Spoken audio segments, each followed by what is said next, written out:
நல்லா இருப்பீங்க. உலகத்திலே மோசமான வலி என்னன்னு தெரியுமா?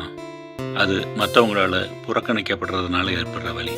நேற்று வரைக்கும் நட்பாக இருந்தவங்க, நல்லா பழகினவங்க, சொந்தம் கொண்டாடினவங்க எல்லாரும் திடீர்னு ஒரு நாள் நம்மளை வெறுத்து ஒதுக்கி நம்ம முகத்தை கூட பார்க்காம நம்மளை புறக்கணித்து போகும்போது ஏற்படுற வலி இருக்கு பாருங்க. பல பேர் அதை அனுபவிச்சிருப்பீங்க. இதையெல்லாம் விட ஒரு மோசமான ஒரு புறக்கணிப்பின் வலி என்னன்னா, நம்முடைய சொந்த தாய் தகப்பனை நம்மளை தள்ளி வைக்கிறது தான்.